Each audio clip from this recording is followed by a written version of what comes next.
Assertive সেন্টেন্সের voice চেঞ্জের ক্ষেত্রে আমরা মূলত 3টা স্টেপকে ফলো করে আলোচনা করব এবং এই 3টা স্টেপের মাধ্যমে আমরা ভয়েস চেঞ্জকে খুব সহজেই দ্রুত উত্তর করতে পারবো। তো 3টা স্টেপের মধ্যে কি কি রয়েছে? প্রথম স্টেপ বা মূল কাজ যেটা আমরা ফার্স্ট স্টেপ হিসাবে বলবো, তো ভয়েস চেঞ্জ সমাধান করার কিন্তু অনেক কৌশল আছে, তার মধ্যে এই এক্সপার্ট ইংলিশের এই আয়ত্ত করার যে কৌশলটা, এটা আপনি রপ্ত করতে পারলে খুব সহজে উত্তর করতে পারবেন। তাহলে যে কোনো ভয়েস চেঞ্জ করার ক্ষেত্রে প্রথমে আমরা ফার্স্ট স্টেপ দেখব টেন্স তথা ফাইনাইট ভার্ব পরিবর্তন। এক নম্বর কাজ কি? এক নম্বর হচ্ছে টেন্স তথা ফাইনাইট ভার্বকে কিভাবে পরিবর্তন করা যায় সেটা দেখব। 2 নম্বর স্টেপ হচ্ছে অবজেক্ট সাবজেক্টের পরিবর্তন।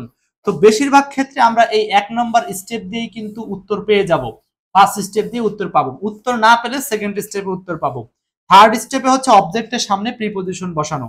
সো প্রিপজিশনের ইউজেসটা সাধারণত অত দূর যেতে হয় না, আমরা এই 2টা স্টেপ হলেই আমরা 4টা অপশন থেকে বাছাই করে অ্যানসারটা তৈরি করে ফেলতে পারবো।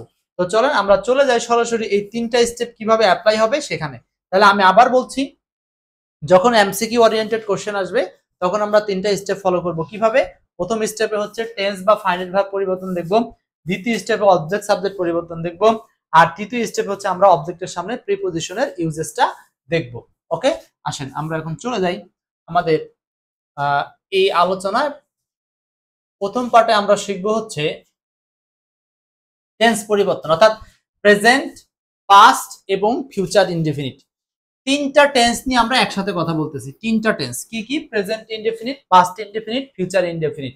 তো এখানে আমরা একটু জাস্ট এই ফাইনাইট ভার্বের পরিবর্তনটা একটু দেখলেই হবে। তো এইটা হচ্ছে আমাদের first step, present indefinite, past indefinite, future indefinite. এই 3টা এক্সাম্পল হচ্ছে present indefinite, past indefinite, future indefinite. Present, past, future. আচ্ছা, তো এই পাশের এগুলো হচ্ছে অ্যাক্টিভ গঠন আর এই পাশের এগুলো হলো প্যাসিভ গঠন। একটু স্ক্রিনশট দিয়ে নেবেন। তো আমরা অ্যাক্টিভ বাক্যে সাধারণত ভার্বের অবস্থা V1 পাই, কখনো কখনো প্রেজেন্ট ইনডেফিনিট টেন্সে ভার্বের সাথে এস বা ইয়েস যুক্ত থাকে। তাহলে আমরা প্যাসিভে কি খুঁজবো? খুঁজবোটা কি? এম ইজ আর এর সাথে V3। জাস্ট এইটুকু আপনাকে মনে রাখতে হবে যে প্রেজেন্ট ইনডেফিনিট টেন্সে ভার্বের অবস্থাটা এমন থাকে, আপনি যদি এটা প্রেজেন্ট ইনডেফিনিট টেন্স সেটা মনে নাও রাখেন তাও হবে। সিম্পলি মনে রাখেন যে অ্যাক্টিভ ভয়েসে V1 থাকলে প্যাসিভ ভয়েসে খুঁজতে হবে am is are plus V3। Am is are এর মধ্যে যে কোনো একটা হবে সাবজেক্টের সাথে মিল রেখে। এরপরে যদি পরের স্ট্রাকচার অ্যাক্টিভে দেখেন হ্যাভ হ্যাজ থাকে অ্যাক্টিভে, তাহলে প্যাসিভে কি খুঁজবেন? এম ইজ আর এর সাথে প্লাস V3 হিসাবে ওই হ্যাভ হ্যাজ এর V3 হলো হ্যাড, হ্যাভ হ্যাজ এর V3 হ্যাড। আচ্ছা, পরেরটা দেখেন do not, does not plus V1, মানে নেগেটিভ স্টাইলে যদি কখনো থাকে তাহলে আমরা প্যাসিভ মোডে আর কিচ্ছু না, শুধু এই এম ইজ আর এর সাথে নট প্লাস V3 খুঁজবো, নট প্লাস V3 খুঁজবো। দেখেন আমাদের জানা জিনিসগুলো পরীক্ষার হলে ভুল হয়, এই জন্য আমি যেভাবে শেখাচ্ছি এইভাবে শিখেন, আজীবন মনে থাকবে। এরপর দেখেন পাস্ট ইনডিফিনিট টেন্সে কি হবে? যদি কখনো ভার্বের অবস্থা V2 থাকে, কথার কথা উদাহরণ হিসেবে দিয়েছি ওয়েন্ট, তাহলে প্যাসিভে আমরা খুঁজবো ওয়াজ were plus V3, was were plus V3। অ্যাক্টিভে যদি হ্যাড থাকে তাহলে আমরা প্যাসিভে খুঁজবো কি? ওয়াজ ওয়ার প্লাস V3 হিসাবে ওই হ্যাভের হ্যাডের V3 হ্যাডই হয়।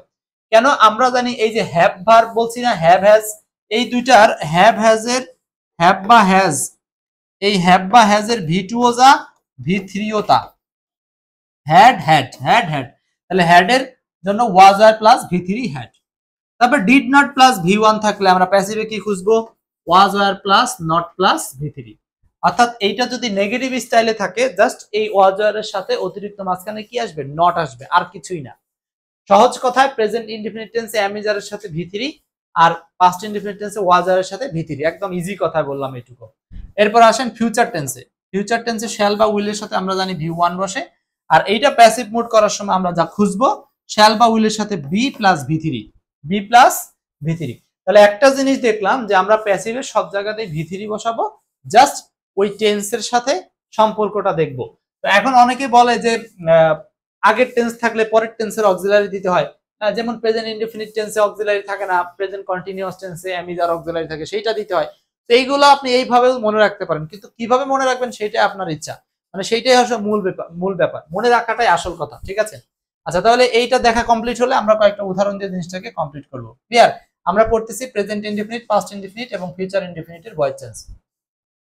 এক নম্বর বলছে the correct passive of we read novels. বলেন এটা কি অ্যান্সার হবে?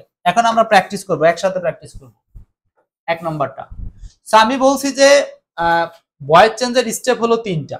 প্রথমে আমরা ফাইনাইট ভার্ব নিয়ে কাজ করব, তারপরে আমরা অবজেক্ট সাবজেক্ট নিয়ে কাজ করব, সাবজেক্ট অবজেক্ট নিয়ে কাজ করব, আর এরপরে হচ্ছে আমরা কাজ করব প্রিপোজিশন নিয়ে। তো আপনি দেখেন ফাইনাইট ভার্ব বা টেন্সের পরিবর্তনটা আমরা আগে খুঁজবো। তো অ্যাক্টিভ ভয়েসের যে সেন্টেন্সটা এখানে আছে রিড। রিড মানে কি? রিড মানে হলো ভি1। তো দেখেন যদি অ্যাক্টিভে ভি1 থাকে, আমরা একটু আগেই বলেছি, তাহলে প্যাসিভে কি খুঁজবো? প্যাসিভে খুঁজবো হচ্ছে এম ইজ আর প্লাস ভি3। প্যাসিভে খুঁজবো এম ইজ আর প্লাস ভি3। তো বলেন এম ইজ আর প্লাস ভি3 কোথায় আছে? তাহলে এখানে এম ইজ আর প্লাস ভি3 কোনটা, কোথায় আছে? তার মানে এম ইজ আর প্লাস ভি3, যেমন এখানে ইজ প্লাস ভি3, আর প্লাস ভি3, আর প্লাস ভি3, আর বিং ভি3। তো বিং এর অপশনটা আগেই বাদ দিতে পারি, কারণ এটা অ্যান্সার হবে না। তো উত্তর হওয়ার সম্ভাবনা রয়েছে এই তিনটার সাথে। এখন আমরা স্টেপ 1 এ দেখলাম ফাইনাইট ভার্বের পরিবর্তন হচ্ছে এই তিনটা, তাই না? এখন আসেন আমরা স্টেপ 1 থেকে স্টেপ 2 তে যাব। তার আগে একটু খেয়াল করি, স্টেপ 1 এর মধ্যে আবার পার্থক্য দুইটাই আছে, আর একটা আছে ইজ। এখন বলে নোভেলস, এটার সাথে এস যুক্ত আছে, তাহলে এটা প্লুরাল ওয়ার্ড। তো প্লুরালের সাথে তো ইজ হয় না, এমিজারের মধ্যে এখানে নোবেলস, যেহেতু নোবেলের সাথে হবে আর, তো এই অপশনটা বাদ। বাকি থাকলো বিআরসি। তো বিআরসি এর মধ্যে দ্বিতীয় অপশন সাবজেক্ট অবজেক্ট পরিবর্তন হয়েছে কিনা? হয়েছে। ওই যে নোবেল হয়েছে সাবজেক্টের পজিশনে, আর বা আস গেছে এদিকে। ও অবজেক্ট পরিবর্তন হয়েছে, কিন্তু এখানে অবজেক্টটা ভুল হয়েছে। কেন? বাইয়ের পরে এখানে উই হবে না, এখানে হওয়ার কথা ছিল আস, তাহলে এটাও ভুল। অ্যান্সার হচ্ছে বি নাম্বার। তাহলে আমরা এই প্রশ্নটা দুইটা স্টেপের মাধ্যমে ফলো করলাম। দুইটা স্টেপ কি? প্রথমে আমরা দেখলাম হচ্ছে ফাইনাইট ভার্বের পরিবর্তন ঠিক আছে কিনা, দ্বিতীয়ত দেখলাম সাবজেক্ট অবজেক্ট পরিবর্তন ঠিক আছে কিনা। তো দুইটা স্টেপের মাধ্যমে কিন্তু আমরা সঠিক উত্তরটা পেয়ে গেছি। ক্লিয়ার? দেখেন আমি বারবার বলতেছি, যে কোশ্চেনটা দিচ্ছি এই প্রশ্নটাই সমাধান করা আমাদের উদ্দেশ্য না। আমাদের উদ্দেশ্য হচ্ছে রুলসটাকে ক্যাপচার করা। আমি আপনাদেরকে যে চিত্রটা একটু আগে দিলাম, এই চিত্রটাকে ব্রেনের মধ্যে ইনস্টল করাটা। ঠিক আছে? আচ্ছা আসেন এবার আমরা যাই পরের কোশ্চেনে। 2 নম্বর প্রশ্ন, প্রশ্ন নম্বর 2, বলেন কি হবে 2 নম্বর?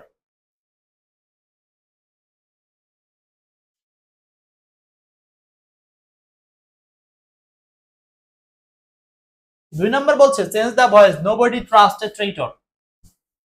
নোবডি ট্রাস্ট এ ট্রেইটর। এখন সেন্টেন্সটা আমাদের আগে বুঝতে হবে, যে সেন্টেন্সটা কি অবস্থায় আছে, সেন্টেন্সটার সম্পর্কে বুঝতে হবে। নোবডি ট্রাস্ট, এই যে ট্রাস্ট, এখানে কি ভি1 না? Active voice. আবার এই বাক্যটা নোবডি থাকার কারণে সেন্টেন্সটা হচ্ছে নেগেটিভ। তাহলে নেগেটিভ প্লাস ভি1, আপনি এটাকে এখন কিভাবে প্যাসিভ মোডে খুঁজবেন?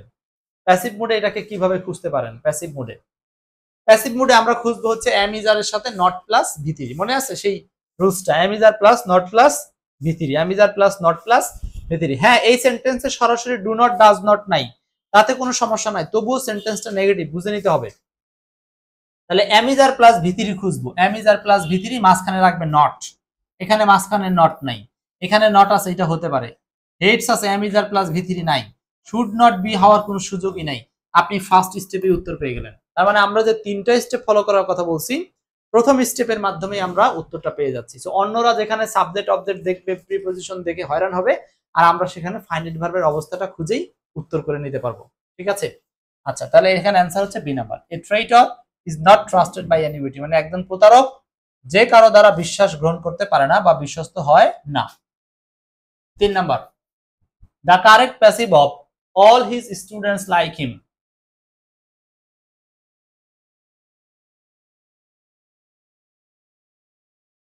3 নাম্বার, এখানেও দেখেন এখানকার ভার্বটাকে লাইক, তো এটাকে আমরা প্যাসিভ করতে চাইলে এম ইজ আর প্লাস ভি3 খুঁজবো। এম ইজ আর এর সাথে ভি3, এম ইজ অথবা আর যে কোনো সাথে, তাহলে এখানে ইজ প্লাস ভি3 আছে, এটা হতে পারে।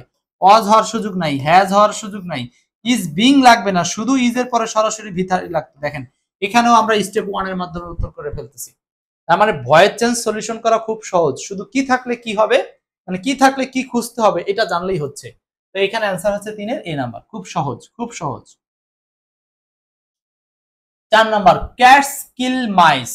ক্যাটস কিল মাইস, দেখেন এখানে কিল হচ্ছে ফাইনাইট ভার্ব, তো কিল ভার্বকে আমরা প্যাসিভ করলে সরাসরি ভি1 আছে, তাহলে আমার লাগবে কি, ভি1 থাকলে প্যাসিভ করার জন্য কি লাগে, এম ইজ আর প্লাস ভি3 লাগে।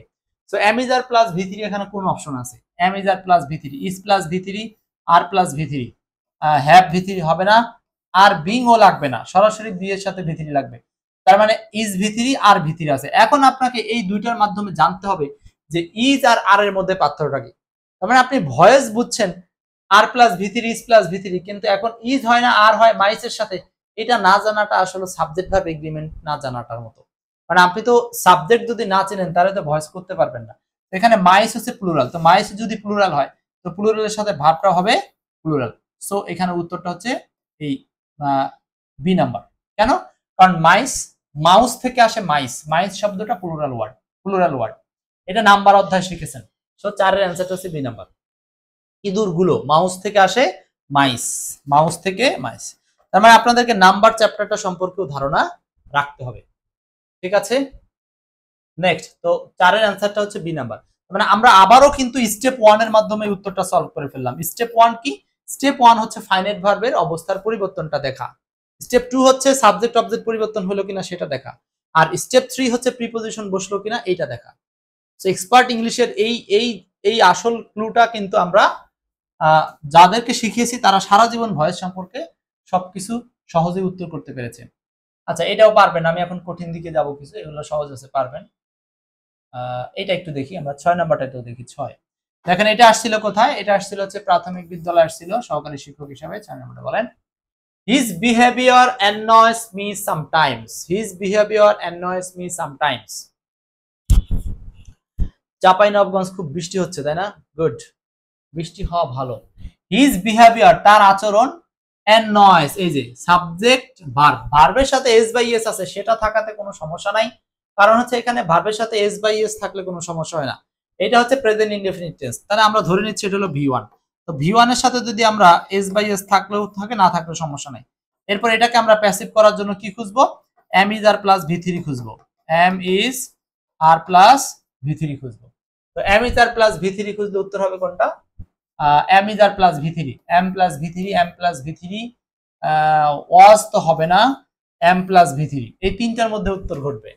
এখন এই তিনটার মধ্যে যদি উত্তর হয়, দেখেন আমরা এখন তিনটার মধ্যে উত্তর খুঁজি, তাহলে এটা গেল স্টেপ 1 এ। সবকটাতে কি আছে? এম ভি3 আছে, তাই না? সবকটাতেই এম প্লাস ভি3 আছে। এখন এই বাক্যের সমস্যাটা কি? সমস্যাটা হচ্ছে এই তিনটার মধ্যে পার্থক্য হচ্ছে এখানে সামটাইমস শব্দটা দেওয়া আছে এই মাঝখানে, আর এই দিকে দেওয়া আছে সামটাইমস বাক্যের শুরুতে। এখন আমাদেরকে সামটাইমস এর উত্তরটা সম্পর্কে জানতে হবে যে সামটাইমস এর ইউজেসটা কি, সামটাইমস এর ব্যবহারটা কি। মনে রাখতে হবে এখন সামটাইমস হচ্ছে একটা অ্যাডভার্ব। সো এই সামটাইমস অ্যাডভার্বটা একটা সেন্টেন্সে বসবে সাধারণত বাক্যের শুরুতে। সামটাইমস সাধারণত বাক্যের শুরুতে বসে। সো এই যে সাধারণ ব্যবহারগুলো এইটা আপনাদেরকে জানতে হবে। তো সামটাইমস যদি শুরুতে বসে, তাহলে সামটাইমস শুরুতে বসা মাত্র উদাহরণ আছে এই দুটো, তাহলে আমি এটা বাদ দিলাম। আর এই দুটোর মধ্যে আবার পার্থক্য কি? পার্থক্য হচ্ছে, তার মানে স্টেপ 1 আমরা দেখছি, এবার স্টেপ 2 দেখবো সাবজেক্ট অবজেক্ট পরিবর্তন হয়েছে কিনা। সাবজেক্ট অবজেক্ট মানে মি সাবজেক্ট হয়েছে কিনা, মি সাবজেক্ট হয়েছে, হিজ বিহেভিয়ার অবজেক্টের পজিশনে গেছে।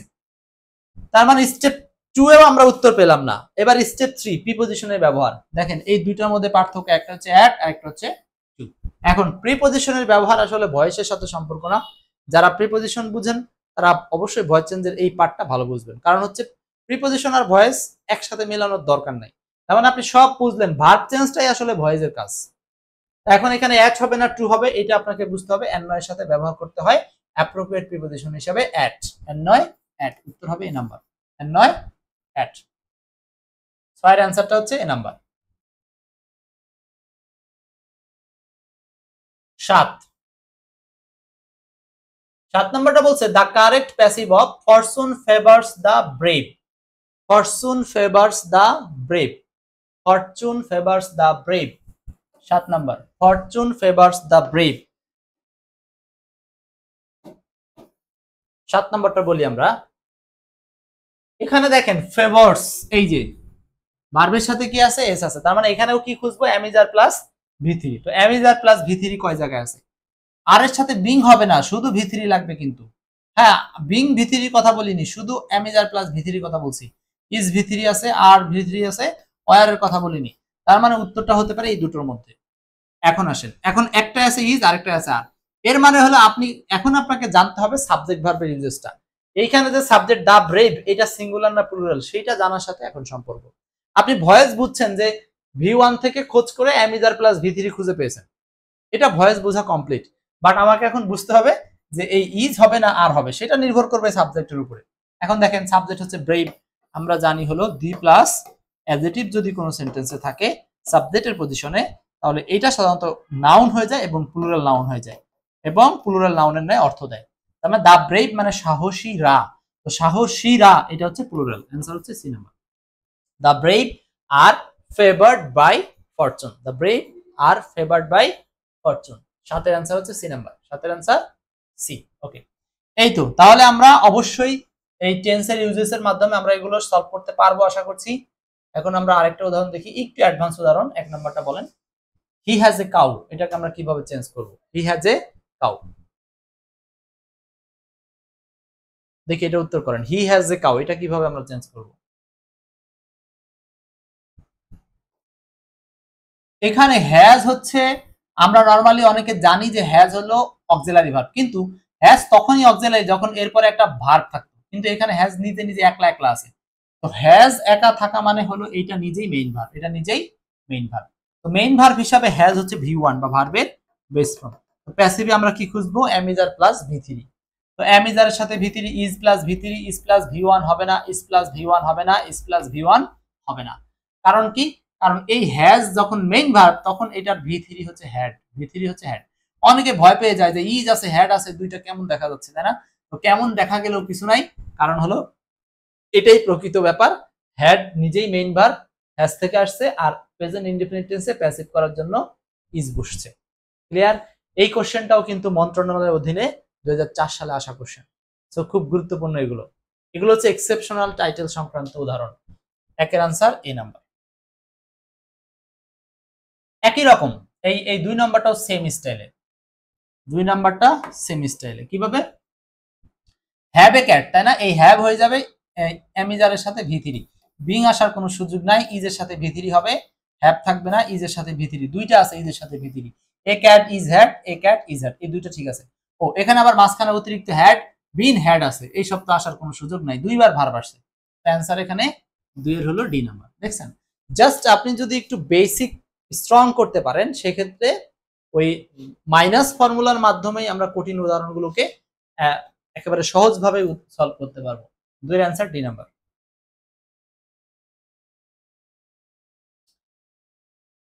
আচ্ছা, 3 নাম্বার প্রশ্ন দেখেন, 17তম বিসিএস আসছে, এটা একটা 17তম বিসিএস আসার কোশ্চেন। 17তম বিসিএস এ বলছে the best passive form of we don't like idle people, বলছে we don't like idle people, we don't like idle people, এটা আসছে 17তম বিসিএস এ, we don't like idle people. তো এখানে আমরা idle people are not liked by us, এই যে ডু নট প্লাস ভি1 আছে, তো ডু নট বা ডাজ নট প্লাস ভি1 থাকলে আমরা সেটাকে কিভাবে প্যাসিভ করব? এম ইজ আর প্লাস ভি3 দ্বারা, এম ইজ আর প্লাস ভি3। তো এম ইজ আর প্লাস ভি3 কোথায় আছে? কিন্তু এম ইজ আর এর সাথে আবার নট লাগবে, কারণ বাক্যটা ওখানে কি ছিল? ডু নট ছিল। তাহলে M is are not plus ভি3 মানে এম নট প্লাস ভি3 ইজ নট প্লাস ভি3 অথবা আর নট প্লাস ভি3। তো আর নট ভি3 আছে, আর নট ভি1 আছে, এটা হবে না। ভি1 লাইক তো ভি1, এজন্য এটা বাদ। আর নট লাইক এটা হতে পারে, আর নট অফ এখানে ভার্বই নেই, এটাও বাদ। তাহলে আমার উত্তর ঘুরবে এই দুটোর মধ্যে। এখন দেখেন, তার মানে স্টেপ 1 আপনি দেখলেন আর নট প্লাস ভি3 দুই জায়গায় আছে। এখন স্টেপ 2 তে দেখবো সাবজেক্ট অবজেক্টের পরিবর্তন হয়েছে কিনা। স্টেপ 2 কি? সাবজেক্ট অবজেক্টের পরিবর্তন। তো সাবজেক্ট অবজেক্টের পরিবর্তন হয়েছে কোনটায় কোনটায়? এই দুইটার মধ্যে। এখানে আছে আইডল পিপল, এখানে আছে উই। মূলত ওই বাগানে উই চলে যাবে পরে, তার মানে এই যে উই চলে গেছে পরে, আস, এইটা হচ্ছে পরিবর্তন হয়েছে। অতএব উত্তর হলো সি নাম্বার। এটা কোনো সাবজেক্ট অবজেক্ট পরিবর্তন হয় নাই, এই জন্য 3 এর উত্তরটা হচ্ছে কি? C number. 3 এর উত্তর সি। ক্লিয়ার? 3 এর উত্তর সি নাম্বার। তার মানে এখানে আমার দুইটা স্টেপ কভার করতে হইলো। সো ভয়েস চেঞ্জের ক্ষেত্রে বেশিরভাগ উদাহরণে দেখবেন যে আপনি একটা স্টেপ দিয়ে কভার করতে পারবেন, যেহেতু এমসিকিউ অপশন দেওয়া থাকবে। হ্যাঁ, আচ্ছা, এরপর আসেন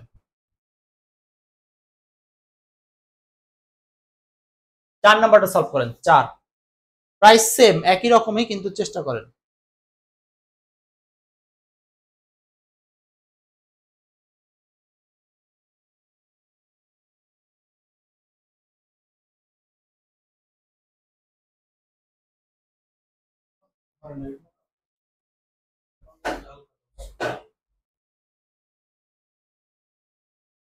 কিসে ধরে? বিলাকে।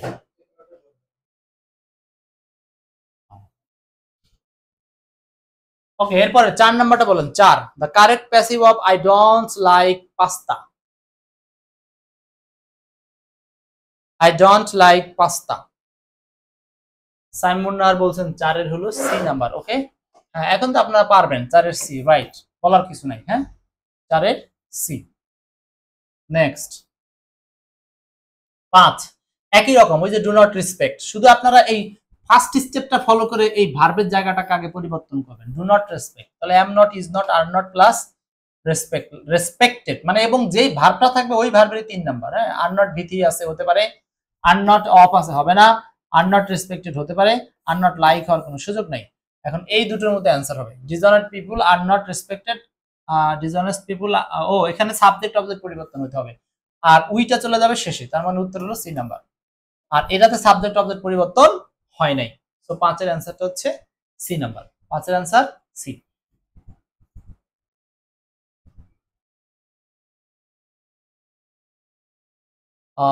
এরপর আসেন আমরা পাস্ট ইনডিফিনিট টেন্স থেকে কয়টা দেখব। 6 নাম্বারটা বলেন। 6 নাম্বার বলছে choose the correct passive form of my friend kept me waiting. আমরা আজকে এখন আলোচনা করছি present indefinite, past indefinite, future indefinite, তিনটা একসাথে। এখানে আছে ফ্রেন্ড কেপ্ট মি, কেপ্ট কি ই পেটি, কেপ্ট তাই না, কেপ্ট, কেপ্ট মি, কিপ থেকে আসছে কেপ্ট মানে ভি2, তাহলে এখানে যদি ভি2 থাকে আমরা প্যাসিভ মোডে কি খুঁজবো, প্যাসিভ মোডে খুঁজবো ওয়াজ ওয়্যার প্লাস ভি3 খুঁজবো, আর নেগেটিভ হলে মাঝখানে একটা নট সহ খুঁজবো, নেগেটিভ হলে নট সহ খুঁজবো। এটা তো নেগেটিভ না, শুধু কেপ্ট আছে, তাহলে আমরা ভি2 ওয়াজ ওয়্যার প্লাস ভি3 খুঁজবো। এখানে ওয়াজ ওয়্যার ভি3 নাই, অপশন বাদ। এখানে ওয়াজ ভি3 আছে, এখানে ওয়াজ ভি3 আছে, এখানে ওয়াজ ওয়্যার ভি3 নাই। তার মানে আপনি ফার্স্ট স্টেপ ফলো করে দুইটার মধ্যে অপশন চলে আসলেন, মানে বাকি দুটো অপশন কাটতে পারলেন সহজে। এখন আসেন ওয়াজ ভি3, ওয়াজ ভি3, কেপ্ট।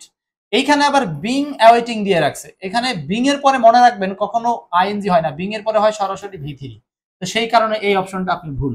যদি আপনার এই নলেজটা থাকে যে বিং এর পরে কখনো আইএনজি হয় না, বিং এর পরে ভি3 হয়, তাহলে আপনি এই অপশনটা বাদ দিয়ে দিচ্ছেন, তাহলে বাকি থাকলো সি নাম্বার। আর বিবেচনা না করলেও হবে, উত্তর এটাই হবে। ক্লিয়ার? 6 এর আনসার সি। মানে আমরা স্টেপ 1 দিয়েই কিন্তু উত্তরটা করে ফেলেছি, এখানে স্টেপ 2 তে যাওয়া লাগে নাই। 7 নাম্বার, 7 নাম্বারটা উল্টো সিস্টেমে দিয়েছে, বলছে দা অ্যাক্টিভ ভয়েস অফ, মানে এটা আছে প্যাসিভে, আমাকে খুঁজতে হবে অ্যাক্টিভ। বলেন কি করব আমরা, অ্যাক্টিভ খুঁজলে কি হবে?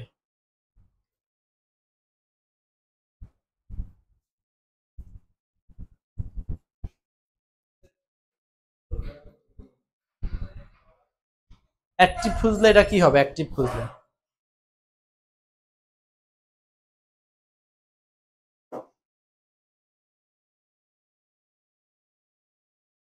7 নাম্বার ওয়াজ প্লাস ভি3 আছে, তাহলে উল্টো হচ্ছে শুধু ভি2 লাগবে, উল্টো হচ্ছে ভি2 খুঁজতে হবে।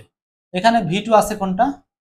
এখানে ভি2 আছে হচ্ছে ওপেন্ড, একটাই আছে, বাকি কোনোটাতেই নাই, সো উত্তর হচ্ছে এই নাম্বার 7 এ। এই তো, আশা করি আপনারা পারবেন, এখন আর ভুল হবে না, এগুলো সব সেম। এটা দেখেন এখান থেকে শিক্ষক নিবন্ধনেও প্রশ্ন আসছে, এটা শিক্ষক নিবন্ধনেও আসছে। তো দেখেন তো এই নিবন্ধনের এই কোশ্চেনটা একটু সলভ করে, শিক্ষক নিবন্ধনের কোশ্চেনটা একটু দেখেন। আমাদের আসন্ন 19তম শিক্ষক নিবন্ধনের কোর্স কিন্তু আমরা একেবারে সার্কুলারের খুব শুরু থেকে শুরু করে দিব। যারা শুধু নিবন্ধন স্পেশাল কোর্স করবেন তারা একটু খেয়াল রেখেন, সার্কুলারের টাইমে নিবন্ধন কোর্সে চলে আসবেন। 9 নম্বর বলছে the correct passive of he satisfied everybody, সে প্রত্যেককেই সন্তুষ্ট করলো, পাস্ট টেন্স ভি2। তাহলে আমরা এখানে ভি2 আছে, প্যাসিভ খুঁজবো কি, ওয়াজ ওয়্যার প্লাস ভি3। ওয়াজ ওয়্যার প্লাস ভি3 কয়টা অপশন আছে সেগুলো হবে উত্তর, যেগুলো নাই সেগুলো আগেই বাদ দিবেন। হ্যাজ হবে না, উড হবে না, উত্তর হতে পারে এই দুটোর মধ্যে। স্টেপ 1 আপনারা দেখলেন, এখন স্টেপ 2 হচ্ছে সাবজেক্ট অবজেক্ট পরিবর্তন। সাবজেক্ট অবজেক্ট পরিবর্তন হয়েছে, দুইটাই এপাশ ওপাশ। এবার উত্তর পেলাম না, এবার স্টেপ 3 দেখবো। স্টেপ 3 তে হচ্ছে প্রিপজিশন দেখা, প্রিপজিশন চেক করা। স্টেপ 3 তে প্রিপজিশন চেক করলে বাই না উইথ হবে, স্যাটিসফাইড এর সাথে এটা বের করতে হবে। এখন বলেন বাই হবে নাকি উইথ হবে, বাই নাকি উইথ? তো স্যাটিসফাইড এর সাথে যদি ব্যক্তি থাকে তাহলে ব্যক্তির সাথে হবে স্যাটিসফাইড উইথ হিম, কারো দ্বারা সে সন্তুষ্ট হচ্ছে। আর কোনো কিছু নিয়ে বা কোনো কিছু কোনো আচরণ টাচরণ ইত্যাদি বোঝাতে আমরা উইথ বা এট ইউজ হয় কখনো কখনো, কিন্তু এখানে হবে বাই, স্যাটিসফাইড বাই সামবডি। তার মানে প্রিপজিশন হিসাবে উত্তরটা হচ্ছে বি নাম্বার। ক্লিয়ার? 9 এর উত্তর বি। নেক্সট এবার এখানে আপনাদের একটা অ্যাডভান্স লার্নিং দেখাবো, যেখান থেকে ভয়েস চেঞ্জ একটু ডিস্টার্ব করবে আপনাদেরকে। এই অ্যাডভান্স লার্নিংটা একটু পড়েন। এখানে বলছি অ্যাডভার্বের অবস্থান হিসাবে সময়বাচক শব্দ, অ্যাডভার্বের অবস্থান হিসাবে সময়বাচক শব্দ ইয়েস্টারডে, ডেইলি, লাস্ট ডিনার ইত্যাদি অ্যাক্টিভ প্যাসিভ উভয় প্রকার বাক্যের শেষে থাকে। তার মানে আমরা বলতে পারি যে যে সমস্ত অ্যাডভার্ব অফ টাইম ওয়ার্ড আছে এগুলোকে আমরা বাক্যের শেষে ইউজ করবো। জাস্ট এইটুকু একটু সাথে রাখেন। এবার একটা উদাহরণ দেখেন, 10 নম্বর, he left me yesterday, he left me yesterday, he left me yesterday মানে সে আমাকে ছেড়ে চলে গেছে কবে? গতকাল। He left me yesterday, he left me yesterday. এখন এখানে লেফট হচ্ছে ভি2, তাহলে লেফট যদি ভি2 হয় মানে পাস্ট টেন্স, তাহলে এটাকে আমরা ভি2 কে প্যাসিভ খুঁজবো কিভাবে? ওয়াজ ওয়ার প্লাস ভি3। তো ওয়াজ ওয়ার ভি3 কয় জায়গায় আছে? ওয়াজ ভি3, এটা হ্যাভ আছে, হবে না। এটা হ্যাড আছে, হবে না। এইটা আছে ওয়াজ ভি3। এখন এই দুটোর মধ্যে উত্তর খুঁজতে হবে। এখন একটা আছে লেফটের সাথে বাই, আরেকটা আছে লেফটের সাথে উইথ। এই দুটোর মধ্যে পার্থক্য। এখন লেফট বাই হবে না উইথ হবে? I was left by him yesterday।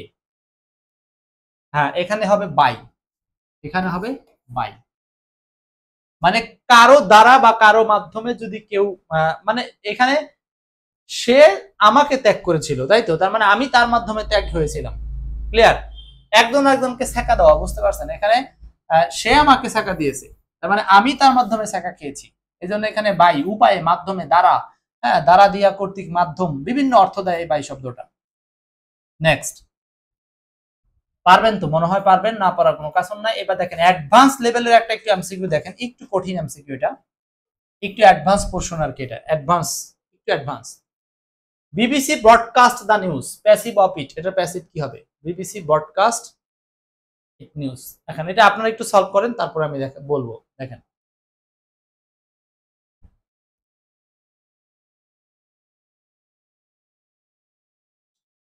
BBC broadcast the news, BBC broadcast, এখানে ভার্ব হচ্ছে ব্রডকাস্ট। এখন আপনাকে চিনতে হবে এইটা কোন টেন্সে আছে। তাহলে আমাদের প্রথম স্টেপের কাজ হলো ফাইনাইট ভার্ব নিয়ে কাজ করা, তাই না? তারপরে সাবজেক্ট ভার্ব নিয়ে কাজ করা। তো ফাইনাইট ভার্ব নিয়ে যদি কাজ করতে চান তাহলে এখানে ফাইনাইট ভার্ব এই ব্রডকাস্টার রূপটা কি সেটা আপনাকে চিনতে হবে। তো ফাইনাইট ভার্ব ব্রডকাস্টের রূপ হচ্ছে ভি2, ভি2, এটা এখানে ভি2 আকার আছে। যদি ভি1 হইতো তাহলে এটার সাথে এস বাই এস থাকতো, তাহলে এটা বুঝতেছি এস বাই এস নাই, মানে হলো ভি2। তো ভি2 মানে আমাকে খুঁজতে হবে ওয়াজ প্লাস ভি3। তো ওয়াজ প্লাস ভি3, এই ব্রডকাস্ট নিজেই ভি3। উত্তর হচ্ছে ডি নাম্বার। হ্যাঁ, অনেকে এটা না বুঝে মনে করে প্রেজেন্ট টেন্স, তখন এই যে এম ইজারের সাথে উত্তর খুঁজতে শুরু করে। এটাই জাস্ট মনে রাখতে হবে, আর কিছু না। নেক্সট, হ্যাঁ, এই ছিল মোটামুটি আপনাদের সাথে হচ্ছে এই প্রেজেন্ট ইনডেফিনিট, পাস্ট ইনডেফিনিট এবং ফিউচার ইনডেফিনিট সংক্রান্ত যে সমস্ত সহজ কঠিন উদাহরণগুলো আছে একবারে সলভ করে দিলাম। আজকের ক্লাসটা এই পর্যন্তই শেষ করছি। ঠিক আছে, দেখা হবে পরবর্তী ক্লাসে হয়তো অন্য কোনো টপিক নিয়ে। আল্লাহ হাফেজ।